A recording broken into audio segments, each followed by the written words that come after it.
this brother will definitely give you an alternative to what you want to think about relative to that life. So brothers and sisters, I want to bring to the rostrum one of our students in the ministry, students in the ministry of food and science of health, that will take us further into our program this evening. Please help me bring them on the rostrum with a round of applause. Brother Charles.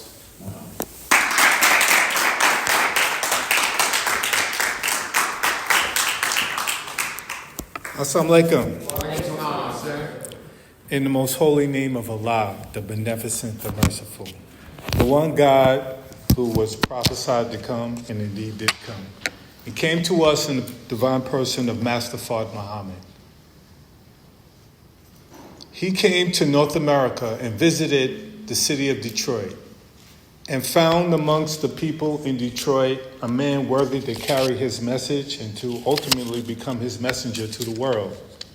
And that person was the most honorable Elijah Muhammad, the little lamb without spot nor blemish, the risen Christ. And now where's the hat of the Mahdi? He taught a man who was in the city as our minister, a Bronx-born man who grew up in the Bronx, in Boston, Massachusetts. That man is definitely the most talented man on the face of the earth, in my opinion. That man is the Honorable Mr. Louis Farrakhan, our divine reminder, our baby Jesus, the Messiah. Let me greet you in the names of those men with the greetings of peace and paradise of Assalamu alaikum. Wa alaikum salam, sir. How's everyone feeling tonight? Fine, sir. I'm not here to rain on anyone's Thanksgiving. I'm here to speak on the teachings of the Most Honorable Elijah Muhammad. I first would like to thank Student Regional Minister Arthur Muhammad for giving me the opportunity to come before you. He permits me to come before you. I'm not in the ministry class, but I'm permitted to come before you to give a class, which is a high honor, which I don't take lightly. I put in a lot of study. I wouldn't call myself a scholar, but I do try to put together a presentation that is digestible, in part of the pun, to how to live. All right? So, let me pull up my slides. This lecture is called The Slaughterhouse. Now, the slaughterhouse, my wife sometimes helped me with my titles, but I felt that this is more fitting because I like to give a little misdirection in my titles. Now, this slide, The Slaughterhouse, this comes from an actual horror movie, right?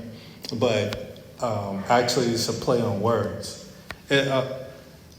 In How to Eat to Live, the Honorable Elijah Muhammad gives us a list of foods we must not eat, right? So I'm trying to tie it into the slaughterhouse because I'm going to discuss why we should ultimately give up eating meat for a portion of our diet. Everybody with me so far? Yes, sir. So this society is so sick that it has a very popular genre in the movies called horror films. And these films, such as the one listed there, white people, particularly women, are often slaughtered in the most brutal and grotesque fashions. We know all the names of such villains in these horror films. We all know the name Freddy, right? What's his last name? So you already know. A Nightmare on Elm Street. Michael. This is light work. And then Jason Voorhees. And many people don't know his last name. And Daniel. See, there's a blank stare on everyone's face. That's the first name of the Candyman. See, when it comes to the black man, y'all don't even know his name. Well, you could be a stone cold, mass murderer, and they won't even remember your name if you're a black man. His name was Daniel Robitaille. Robitaille. I mean, it was an odd name. Like, I only know that because I looked it up before I gave the lecture. But when you have the movie The Slaughterhouse, you would think that the villain would be someone engaged in either in the slaughterhouse or was a butcher, right? But I like to play with words. Now, the farmer was the true villain the whole time. You see, the term villain comes from a French word, vilain. It is derived from the Latin word villainus, one bound to the soil. So if you're bound to the soil, you're a villain. The way it got to be a negative connotation is because the elites of that time, this was back, I guess, let's say 300 years ago in France. The elites looked down upon people who were farmers or commoners who had to till the soil to make money. So it began to be used, the term villain, as a pejorative, as a negative. And then ultimately, anyone who has corrupt morals became the villain. So I want to be a villain in this regard. We should join the Ministry of Agriculture and get involved in that type of villain work. Wouldn't you agree? Yes, sir. Everybody all right? Yes, sir. So the term villain is a negative word, but we now know the root of it, so you could wear the white hat as the villain in this movie. Everybody all right? Yes, sir. So the list of foods we must not eat. Now, when you come into the Nation of Islam and you're talking to someone about how to live, one of the first things they tell you is that you need to get off of meat. We eat fruits and vegetables. The Honorable Elijah Muhammad wanted us to be vegetarians. But there's a whole process behind that. And on page 63 of book number 1, he has a chapter called A List of Foods We Must Not Eat. You see the page right there. Number 1 on the list is the hog, swine flesh. But numbers 2, 3, 4, 5, and 6 are all vegetables. You don't see lamb or beef or chicken or even fish as one of the foods we must not eat as a vegetarian. Don't you find that odd? Maybe some of you haven't read the books in such a long time. But the farmer is the villain in this lecture. So if 5 out of the 6 foods we must not eat comes from out the earth, you have to look out for the villainous farmer. And maybe the butcher is your friend in this lecture. Everybody with me so far? Yes, sir. All right. Now, we have teachers who among us, these brothers unfortunately have passed away. I still to this day do not know what caused the death of Dr. Laila Africa. He's the brother with the blue dashiki, with the star and the yellow brick behind him. And then everyone knows Dr. Sebi. Now, they both gave lectures on why we should stop eating meat. Both of these great teachers taught to avoid eating meat, such as beef and chicken and fish. Dr. Africa, who died from an undisclosed illness. I found that weird. And Dr. Sebi is reported to have died from pneumonia. These plant-based diet, the plant-based diet comes under scrutiny when these holistic teachers do not outlive their meat-eating peers in patience. Their delivery of their philosophy and practices came across as abrasive and lack of patience. If you ever heard a lecture from Dr. Sebi, he's very abrasive. All right? Not saying what he was saying wasn't true, but it's the delivery that's, you get taken aback. And in this lecture, actually, by Dr. Laila Africa, How to Be a Meat Eater, he says in that lecture, if you want to be a meat eater, be a true meat eater, like a lion. You got to eat the skin, you got to eat the fur, you got to eat the bones, you got to eat it raw, you got to eat the blood, eat the internal organs, because the lion starts eating the animal from the back, from the intestines, and you're like, your stomach is turning as you're listening to him. It's like very abrasive. I don't like that way of teaching. I try to come across in a very subtle way in a way where there's a lot of levity in it so you feel comfortable digesting it. Yes, sir. But there's a play on words that some doctors don't outlive their patients, because you asking people to stop eating meat, you have to have patience with them. It is a very hard process.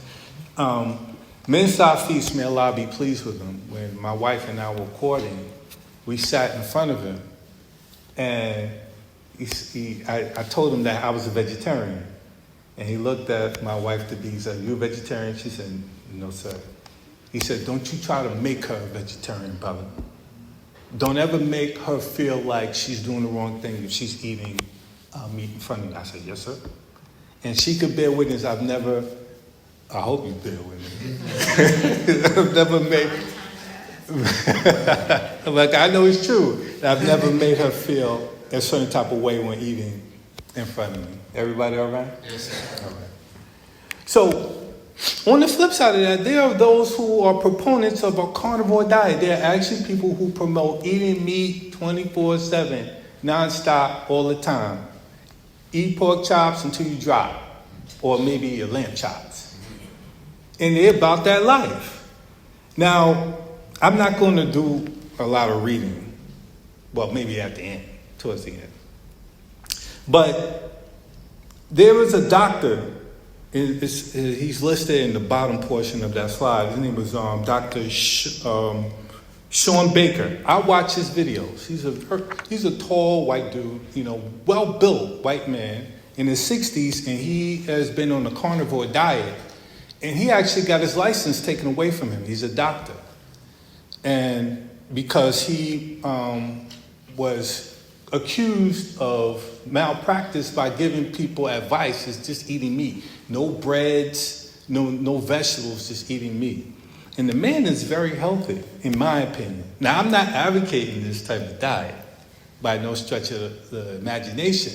But when this evidence is presented in front of you, you can't be so full of zeal and dogmatism that you have to ignore it and say that Elijah Muhammad said that meat is bad for you, and that's it. You just got to accept it. That you have to study what they're talking about, what they're saying, and find the little missing pieces of the argument or things that are undisclosed, so you could deconstruct it and then give it the teachings of the Most High Elijah Muhammad, see where it fits. If that makes sense. Yes, Is that, because I don't want to think that we're just finding a philosophy and just throwing the teachings against it until it breaks. No, we want to understand why things are the way they are and how they will eventually become.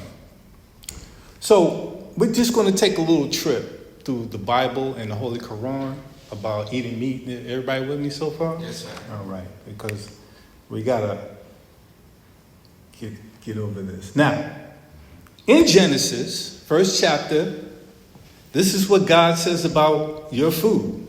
He said, "And God blessed them.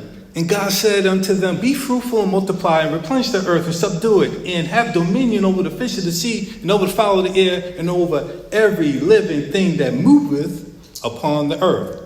And God said, Behold, I have given you every herb bearing seed," or plant bearing seed. Not the seeds, Brother Jalil. The herb bearing seeds. So I get believers coming to me asking me about pumpkin seeds. So no. Eat the pumpkin. Don't worry about the seeds later. Which is upon the face of the earth, and every tree in which the fruit of in which is the fruit of a tree yielding seed. Eat the fruit, not the seed. To you it shall be for meat. That's interesting. And to every beast of the earth, and to every fowl of the air, and to every thing that creepeth upon the earth, therein there's life, I have given every green herb for meat. So all the animals are supposed to eat green plants, not humans. We're supposed to eat herbs with seeds and fruit with seeds, not green plants. It's in the Bible. Everybody with me so far? All right. Then when you get to Genesis 9-3, it says, "And God blessed Noah and his sons," because this is after the flood. God wiped the face of the earth clean with a big flood. And Noah and his sons and their wives were left. It's saying, God blessed Noah and his sons and said unto them, be fruitful and multiply and replenish the earth. And the fear of you and the dread of you shall be upon every beast of the earth, and upon every fowl of the air, and upon all that moveth upon the earth, and upon all the fishes of the sea. So man has control over the land animals, the birds that fly, and the fish. That's some supreme control. And it said, every moving thing that liveth shall be meat for you. So that's a change. Now, everything that moves on the earth is food for man now. Everything. We're talking from the worms up to the birds that soar high in the sky. God has given everything that moves on the earth. Even as the green herb have I given you all things. So now he's given us the green herb. Before the green herb was just for animals. Now man can eat any meat he wants, and now green herbs. What's going on? Everybody follow? All right. So man has been given the green light to eat all green plants and red meat. But guess who was the first one recorded in the Bible eating meat? Anyone take a guess? It's on the slide. It was God himself. Genesis 18, I'm going to give you the quick story. Abraham is just in the plains of Mamre, just chilling outside his tent, the book says. And then he sees three men walking up to him. And he recognizes one of them as who, Brother Khalil? The Lord. And he says he ran up to the men, bowed down in front of the one he believed was the Lord, and said, Lord, if I found favor with you, please don't pass me by. And the Lord was like, man, come on, get up. All right, let's go back to your tent. And then verse 8 said that, so he, Abraham, took butter and milk in the calf which he had prepared and set it before them, and he stood by them under the tree as they ate. Notice, a calf is a baby lamb or cow. So God is eating butter and milk and lamb chops before anybody else. But y'all don't seem surprised. The Lord and two angels are eating meat. Come on, what do we mean by meat? Now, let's look at the definition. Everybody all right? Yes, sir. Meat, the first definition is food. That's one of the definitions of meat. Okay? Number 2 is animal tissue, especially as food. Then it's flesh. So, in a general sense, the definition of meat means food. But in the larger sense, meat means the main portion of your meal. If fruit can be meat for you and green grass can be meat for you, that means it's the main portion of your meal.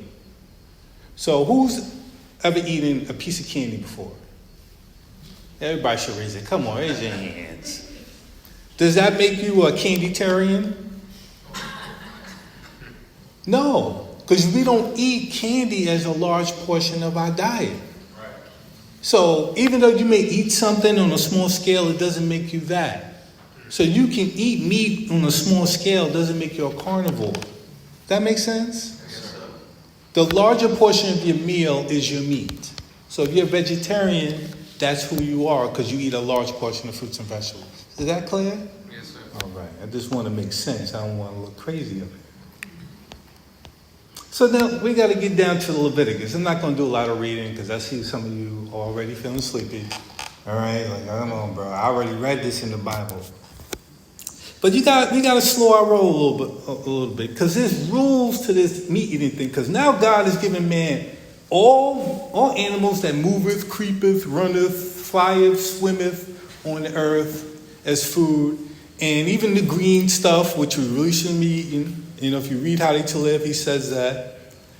But if you eat everything, you're not going to live very long.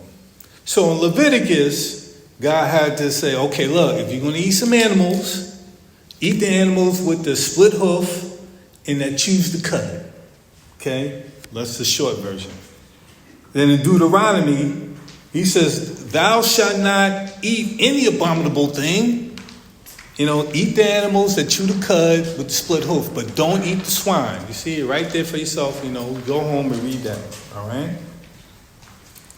So, Aaron and Moses, this is their law. They had to condense it. Now, the Abla's Mom is Moses, and Aaron is Abba Mrs. Farrakhan. They gave us how to eat to live. So, he has to rein in our diet, because we're black folk. We eat the pig from the rooter to the tutor. Right? We eat chickens. We eat the bone marrow of chickens. We eat chicken gizzards, chicken feet. My grandfather used to eat cow tongue, cow brains. Slow down, bro. You don't got to eat it like that. So that's the Bible. Let's go to the Holy Quran. Now, I want y'all to pay attention, okay? The 5th chapter is called the what? Obviously, this is how to live. Come on, bro. Get with it. Let's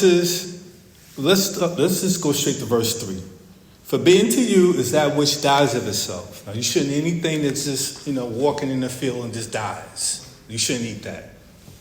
All right? And blood and flesh of swine, and that on which any other name than that of Allah has been invoked. And the strangled animal. So you can't eat any animal. Like if a ram was fighting another ram and another ram was just strangling him to death, you can't eat that lamb. Y'all can need to laugh at my jokes, man. Come on. And that beaten to death, and that killed by a fall. That can't be eat something that just fell out the tree. And that killed by the goring with a horn. So it's getting narrower and narrower. And that which wild beasts have eaten. I mean, you don't want seconds, anyway. That's leftovers. Except that which you slaughter. Slaughter. And that which is sacrificed on stone set up for idols. And that you seek to divide by arrows. So if you're playing a game or a challenge dividing up by arrows, if you win it, you're not supposed to eat it. I think that's how the interpretation goes. That is a transgression. Now, this day have those who disbelieve despaired of your religion, so fear them not and fear me. And this day have I perfected for you your religion and completed my favor to you and chosen for you Islam as a religion. Now imagine that. God has to break down what type of meat you should eat, you shouldn't eat. Right? You can't eat anything divided up by arrows, anything that's gored by another animal, dies of itself, falling. Then after that, I say, all right, I'm finished. I perfected your religion. No one ever found that strange? That you had to get a lesson in eating meat before your religion is perfected? Wouldn't you think that it was something more inclined to the brain, how we're supposed to remove traumatic experiences, how to be more righteous, how to love one another, how to become more intellectual going into your religion, how to respect traditions? No. Stop eating pig. Don't eat anything that dies of itself and is split up by arrows. Don't eat it. There, I did it for you. I perfected your religion. Bam. Man, you can hear a pin drop up in here. Everybody all right? Hey, it's all right. I know y'all getting it. You're going to go home and read it. I completed my favor. That's what God says. It's my favor. I did you a solid. I hooked you up. And all these little street terms. A solid. Good looking. You know how we say. But Abel won God's favor. Y'all remember the story of Cain and Abel? Cain tilled the soil and Abel tended to the flocks. And Cain was the villain. And now some of y'all caught it. The farmer is the villain. Cain was a villain, a farmer. Some of y'all came too late to understand that. That's why you got to come on time. Cain slew Abel. He was the villain. Because Abel won God's favor. Now, Abel offered up, it said, Genesis Genesis 1 verse 4. But Abel brought fat portions from some of his firstborn of his flock. The Lord looked with favor on Abel for his offering. So God saw the offering of Cain, which are fruits and vegetables, and said, "Nah, I'm good. I don't want none of that." And here comes Abel with chopped up baby lambs. And God is saying, "Yeah, I want some of that." That makes sense? So now, since God is on this, I'm going to eat some lamb tip right now, we have to enter the slaughterhouse. Everybody with me? Now we're going into the slaughterhouse because, hey, we got to follow God's teaching. If he's into eating lamb, we got to be eating lamb too. In Genesis, he's the first one eating lamb. You got a problem with that, right? All right. So the Elijah Muhammad is right in step. How to Eat to Live, book 1, page 1, and page 2. Let me read a portion of it.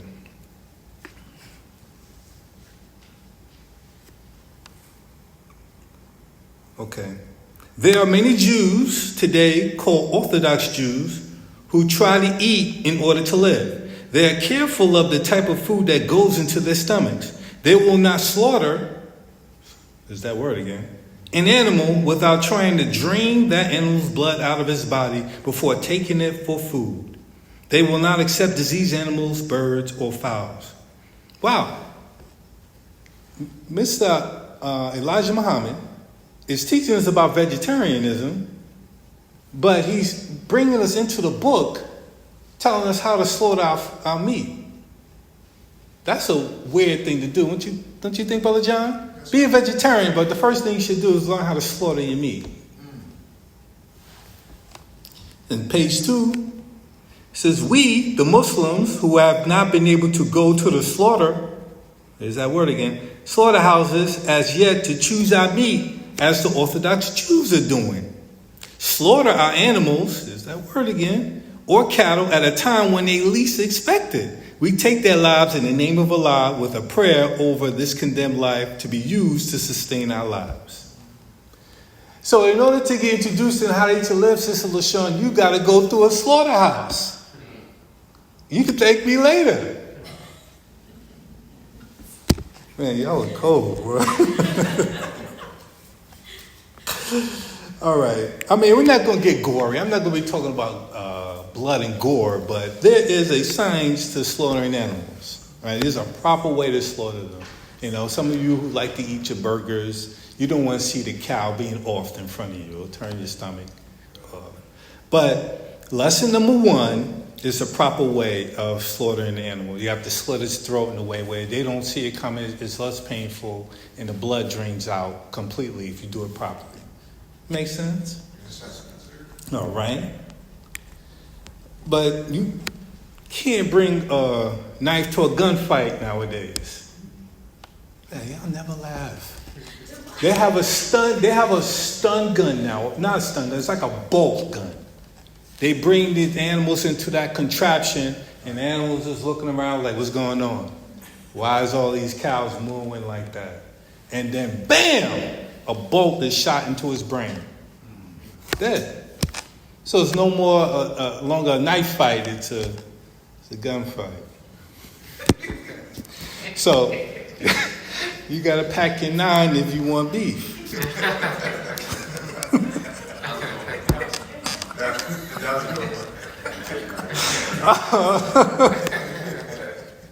You can smile, Jamila, it's all right. It's rough out there in them streets. That's right. It's rough. I mean, these people be really beefing.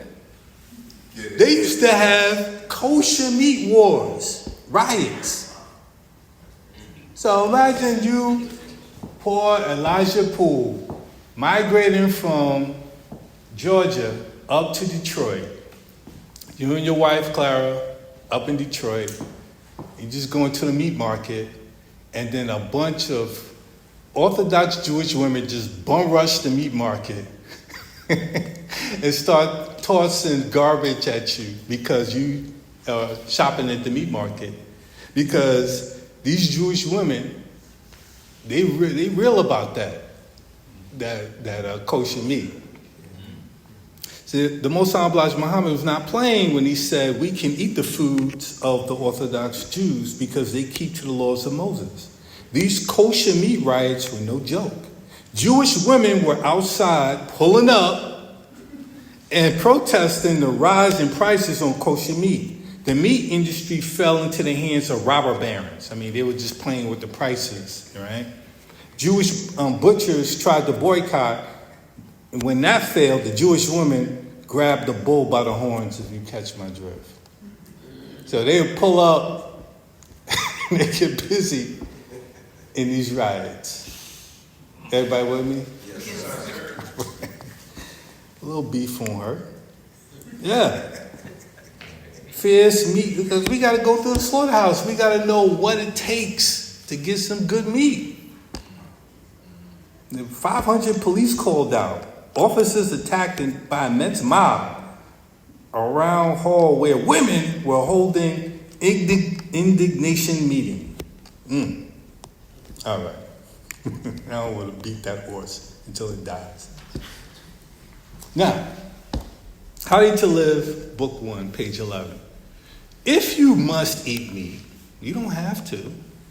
Always eat the cleanest, such as healthy and tuberculosis-free beef. The lamb is the best. Most beef is too coarse for our stomachs. Gotta look that word up, coarse. The lamb is a much finer grained meat. Eat small young pigeons, not these city pigeons, squabs, which have never flown from their nests. Do not eat any bird that has been free to fly around and look for its own food. This is the teaching of Allah to me. Chickens are not fit to eat. You have to nurse them so carefully to keep them away from filth. If you would like to eat good food, such as lamb, beef, or even chicken, if you are a Muslim, buy it from the strictly Orthodox Jew. Be certain it is an Orthodox kosher market because some Jews eat the pig. Yeah, some of y'all like them Jews. Y'all like them.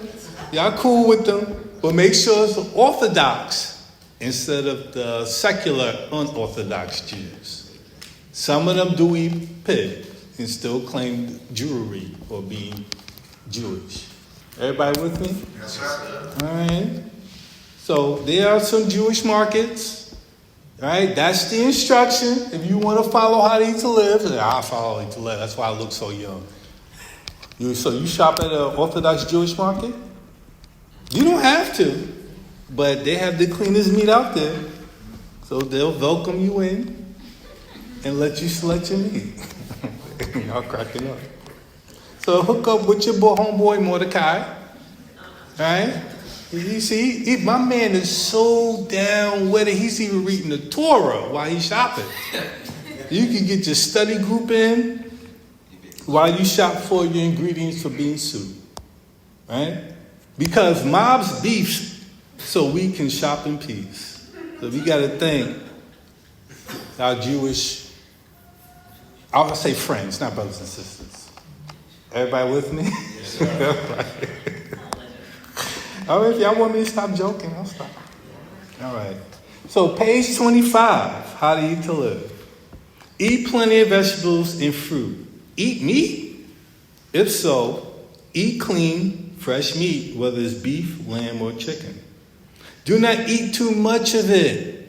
Change sometimes and have fish for your meal. Many of our people like to eat young pigeons, squab. Oh, there's that word again. But usually they are too expensive, a little too expensive.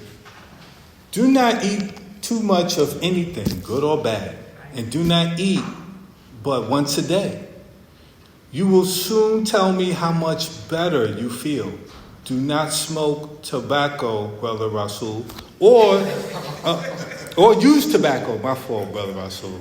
I know because you don't smoke. in any form or way, and do eat the pig even. Oh, I'm sorry, I missed. That's a bad quote right there. Do not eat the pig even if you have to starve to death. And at the bottom it says meat should be cooked 2 or 3 times before you eat it. So if we're not cooking our meat 2 or 3 times, it's kind of undercooked. Okay? Now Elijah Muhammad said that you should boil your meat or steam it, steam pressure it, like stew beef. Stewed chicken is the best way to eat your meat. All right? It's cooked evenly when you use water. Okay? So it's not talking about frying it 3 times. Like use water that'll keep it juicy. Make sense? All right. I feel like I'm ruining your Thanksgiving. You go up to your grandmother. Is that cooked 3 times? We put that back in the oven. So, a little more reading. Just bear with me.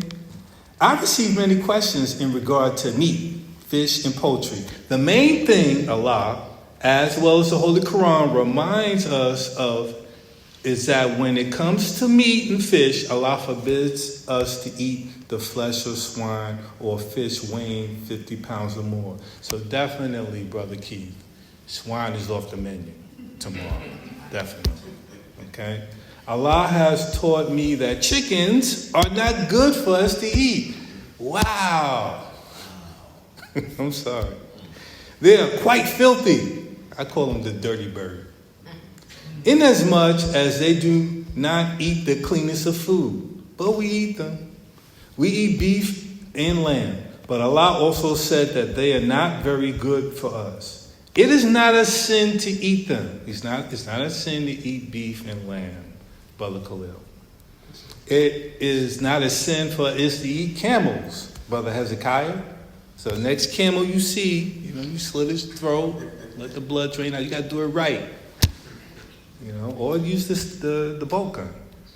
But I'm going to stop it there. All right, y'all, I hope y'all have patience with me. But this is some good stuff, because apparently a lot of us don't read How to Live and get, the giggles out of it by reading it. I gotta read it for you. All right. If we want to prolong our lives, it is best that we do not eat meat or do not eat it so often. Pardon me, I'm terrible at reading. Beef is very coarse. You got to define that word. And many of our people do not eat it because of that. Horse meat can be also be eaten. It is cleaner than average meat. Yeah, didn't they accuse McDonald's of horse meat before? Yeah, I remember that. Very tasty. But we should not eat it unless we are extremely hungry and have nothing else to eat, because it is a domestic animal and is gentle and close to home. It is not even a sin to eat rabbit. Another word for rabbit is coney, like Coney Island. Yeah, if someone is chasing a coney, it's a rabbit. But since Allah said that the rabbit is so closely related to the house cat, we do not eat it. The rabbit, however, is cleaner than the house cat because he eats vegetables, roots, and herbs, and does not eat insects or other animals. Allah has said that no wild game should be eaten at all. So y'all go hunting tomorrow, you gotta leave it where you found it. All right? Regardless of how you love deer meat, the deer is not good to eat. No game that runs wild in the woods or birds that fly, with the exception of the baby pigeons. What is up with these pigeons? Called squabs, where they are born. Called squabs where they are born should be eaten. Do not eat coons, possums, turtles, turtle eggs, or frog legs.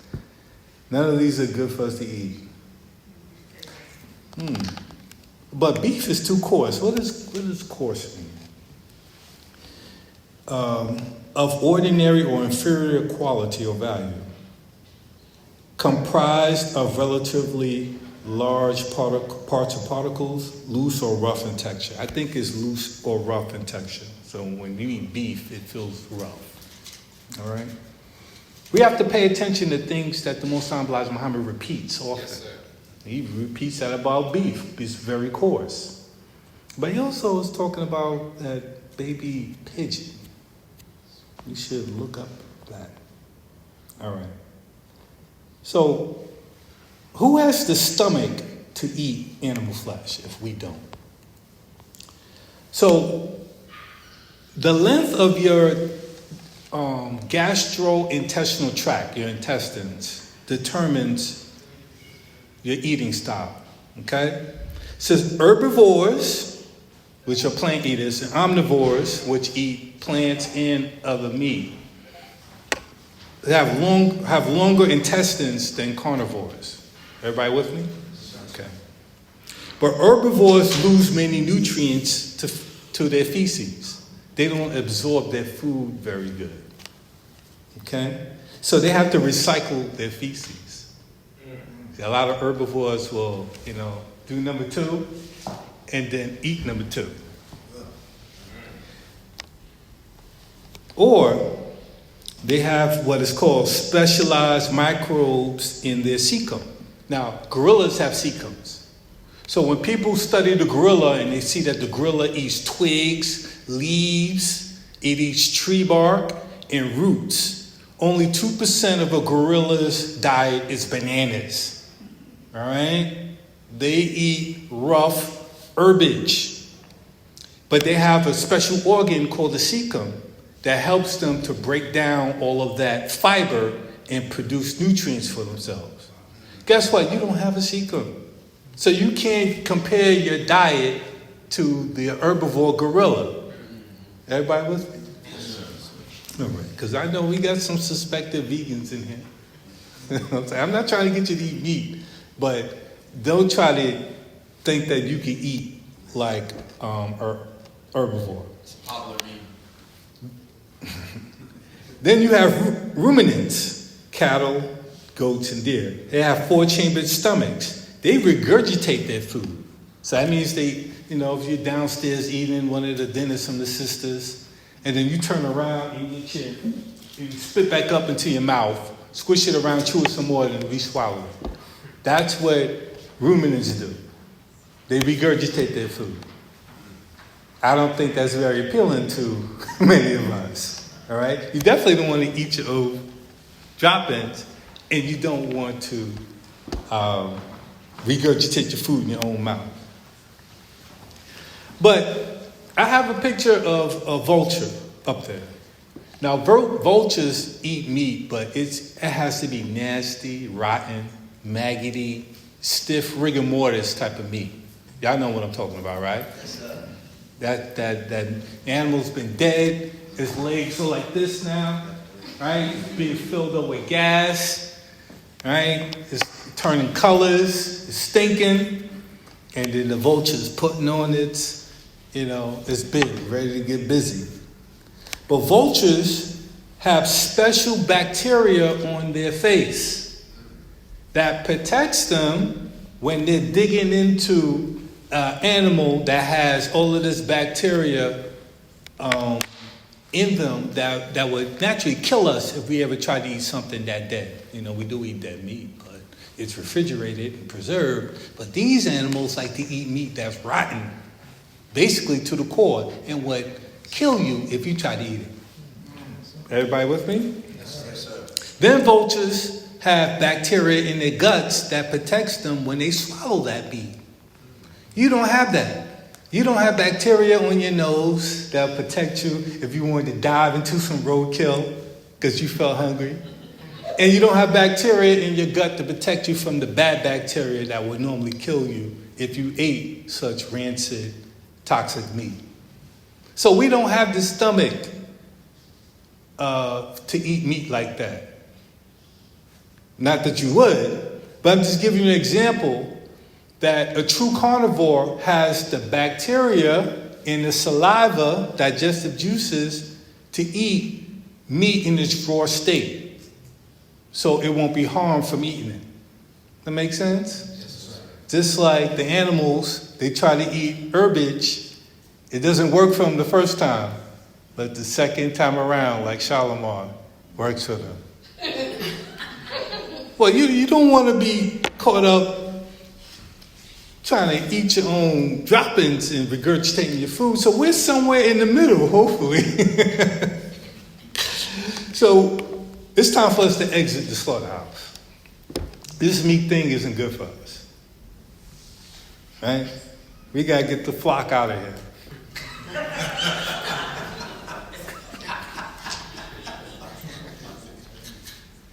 Because eating meat is against our life because we don't have the bacteria for daily meat consumption. And our digestive tract is a bit too long to have coarse meat fermented in our intestines safely. Including recycling your feces and regurgitating food in our mouths is not a good look. So we have to leave the slaughterhouse now. I love y'all. All right, let's get serious. Let's get serious right now, like Jermaine Jackson. Brother Fitzroy. Who will remember Brother Fitzroy? That's right, the most proper Muslim I ever met in my life. He called himself Silly Galley, whatever that meant. He sent me a text literally a week ago while I'm putting together this lecture. I was very thankful. And it was this. Minister Farrakhan gave a speech during Ramadan in 1998, and I remember this. It was web posted on the Final Call website December 1st, 1998. Here's an excerpt of that speech concerning consuming flesh. The Honorable Elijah Muhammad asked us during the month of Ramadan, when we broke our fast, to eat fish and not to eat any land animals. His presence is to increase our length of life, and to stop our rush into the grave. His first order is the process of changing our diet. His first order in this process of changing our diet was to get us away from eating the prohibited swine flesh, the meat of wild animals, and the scavengers of the sea. Then he took us away from the coarse flesh of beef. Then he taught us that no meat or flesh was good for us. See, it's a process. Finally, he said to us the best foods for us to eat are fruits and vegetables. Therefore, I am asking all of the followers of the Honorable Elijah Muhammad under my leadership not to eat any land or sea flesh during the holy month of Ramadan. We will break our fast with fruits and vegetables. These vegetables should be cooked in the manner prescribed by the Honorable Elijah Muhammad and how they to live. The followers of the Honorable Elijah Muhammad who are in prison do not have to observe the strict vegetarian diet this year if you do not desire to. However, we should prepare to observe this diet during the holy month of Ramadan next year and gradually begin a vegetarian diet from this day forward. This is the part of the process of gradually bringing humanity back to the original diet that allowed human beings to live hundreds of years rather than the 70 years given in the Bible. Since the fall of Adam, death has passed to the human family. Therefore, a diet that brought us untimely death was given. Prohibiting the eating of all flesh from the land and sea will lengthen our lives and give us better health. So let's thank the Honorable Mrs. Farrakhan for that. Now, in December of 1998, I stopped eating all animal flesh for 23 years. I went back to eating fish.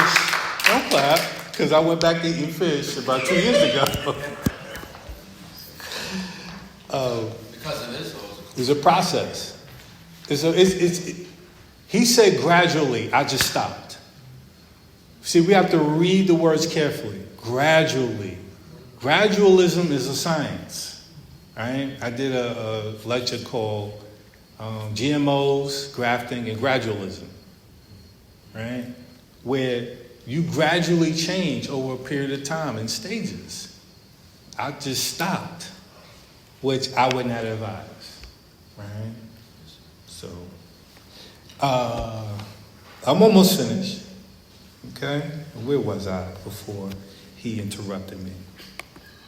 Okay, this is the part of the process of gradually bringing humanity back to the original diet. Now, on page 48 of book number 1, the Honorable Elijah Muhammad says this. Okay, according to the history of the white man by Almighty God Allah in the person of Master Father Muhammad, to whom praises are due forever, for his life-giving words, teachings, and guidance of us, the lost and found members of the aboriginal black nation, the white man began eating meat. He had no stoves and cooking utensils as they do today, when they were driven into the confines of the hills and cape sides of Europe. They ate animal food, beast food, and whatever they could get of flesh to eat. This race, with all of its modern scientific knowledge of how to grow food and receive the best food the earth produces, are still great flesh eaters. And we are too. We like to eat flesh. So, I read this book, 3 Squares by Abigail Carroll. Nice little white lady. All right?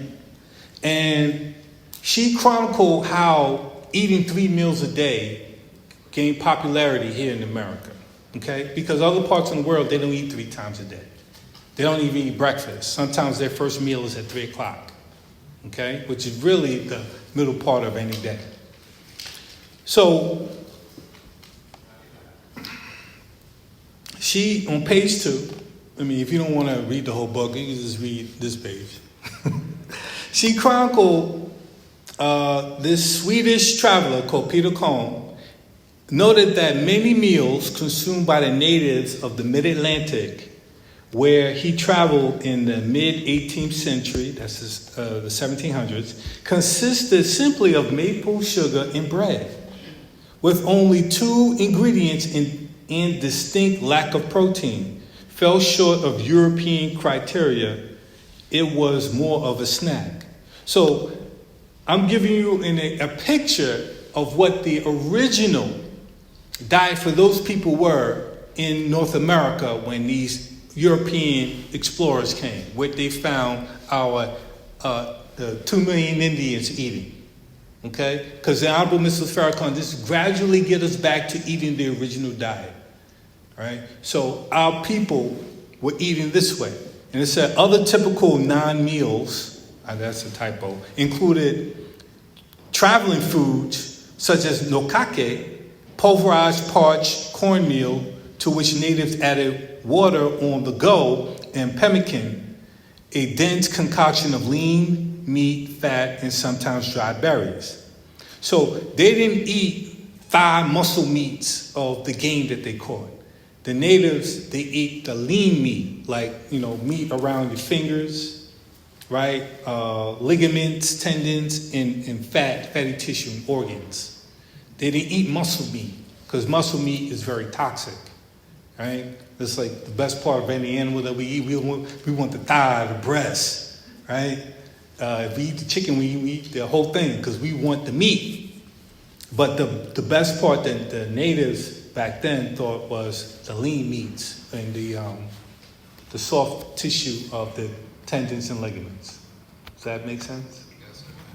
All right. We're almost at the end. Now, Dr. Weston A. Price, he also has very good research on the Aboriginal people in their diet before they started eating processed foods. Now, everywhere he went around the world, he found people that were not vegan. They ate some portion of meat. There are no vegan cultures in recorded history where they just only ate vegetables. All right? They ate a small portion of meat. And they all had straight teeth. They all had bright, round faces. These are his words. He said all the people looked alike. You couldn't tell the grandmother from the mother to the daughter to the granddaughter. They all had similar features. Right? what happened to us nowadays is that when we eat a lot of processed foods, foods with a lot of sugar in it, our faces begin to narrow and our teeth get crowded up. And that's why you see people with bad teeth going different ways or double rows of teeth. And we got to see the orthodontist. But our faces should be rounded. Make sense? All right. So, on your way out, thanks for coming, and grab a baby pigeon. He said, every meat is bad for us except for this baby pigeon, this squab. You can't say all meat is bad for you, and then he keeps saying, except that baby pigeon that has never flown from its nest and still eating food from his mother's mouth and has not yet gone out and eat his own food. Yes, that type of baby pigeon. He says here on page 116 of book 1, a lot of this is from book 1. I didn't even get to book 2. Book 2 is dynamite, but I'm just giving you book 1. By nature, the human body was not made to digest meats. Meat caused a great shortening of our lives. We all eat meat. I eat meat also. But it certainly is not good for us. I do not, however, eat pig. We should not eat any kind of bird. When it actually comes to the best diet for our bodies, no kind of bird should be included except the baby pigeon called the squab, which eats food from his mother's mouth after it has been chewed by the mother. Allah God has taught me that as soon as the squab is weaned from his mother and starts eating its own food, we are not to eat it. I'm going to stop right there. But the Honorable Elijah Muhammad Book 2 said that we need great farms of baby pigeons, squab. Great farms. Because he's trying to get us away from eating beef and lamb, and he's going to have us eating these pretty little birds. Don't squabble over eating a baby squab. Come on now. It's good for you. Squab is the only meat recommended to eat. I believe that over time, our digestive tract will adjust to the proportions of fruits and vegetables to meat. Just like the vulture has special bacteria to protect it with its diet, the balance of bacteria in our guts to allow us to absorb more nutrients from fruits and vegetables will grow. Meaning that the more fruits and vegetables you eat, you'll grow more bacteria that can digest them. I believe that the habit of eating meat will wane and the practice will fade. Because bacteria is very, very, very important for us. All right? And, it's not a subject that comes up often. But when you travel to another country, what's the first thing they tell you not to drink? Water. Why? Because the water has what in it, you think? Bacteria that your body's not accustomed to. I mean, water is water. It's H2O anywhere you go. But water is, it absorbs elements of its environment into it, including bacteria. So you have to, it's an adjustment period, gradually. You sip some soda, they say, drink some juice, and then you can get to the water when you're on vacation in Cancun, Brother Michael. All right? All right, this is the last slide. Okay. So one final question. Why is it bad for us to eat? Why is meat bad for us to eat? These are the words in Honorable Elijah Muhammad. To eat meat is against our life and it shortens the span of our life. We eat meat because it is a habit from childhood. But if we eat meat only once a day or every other day or twice a week, it will not be so hard on our digestion. It will shorten our lives. It won't shorten our lives as fast as eating it 2 or 3 times a day. So some of us, every meal we eat has meat in it. It's almost like, I'm wasting my time if I'm not eating some type of chicken or beef or some fish or put some shrimps on it, You don't like plain rice. It got to be shrimp fried rice. But you want to lengthen your life, you got to cut back from eating meat. He said, this is book 2. I did add some book 2 in there, Brother Russell. You know, if we make a habit of living off the flesh of their lives, it will shorten our lives. Our stomachs are not made by nature to digest flesh, and yet continue to produce or prolong our lives, because the flesh wears away the stomach. The eating of flesh of other creatures is not good for our flesh. So your stomach has a hard time digesting meat. It really struggles with it. And you wear away your stomach when you eat meat, especially every day, Brother Hezekiah. Okay.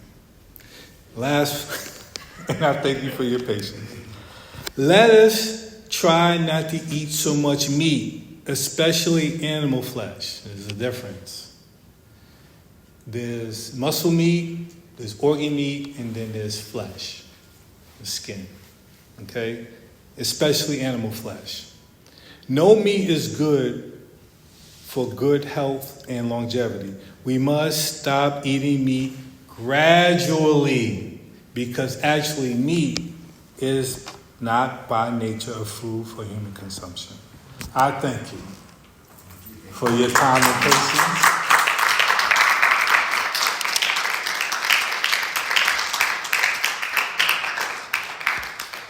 And laughing at my jokes. You know, they were well timed, right? On point. And I love y'all. I mean, this is like fun for me. And I think every one of us has a lecture in them or two. You know, you'll find something within yourself that you have to say, the teachings of Al-Baz Muhammad. Don't be shy. So let's bring on Brother Stephen with a well-rounded applause. Assalamu alaikum.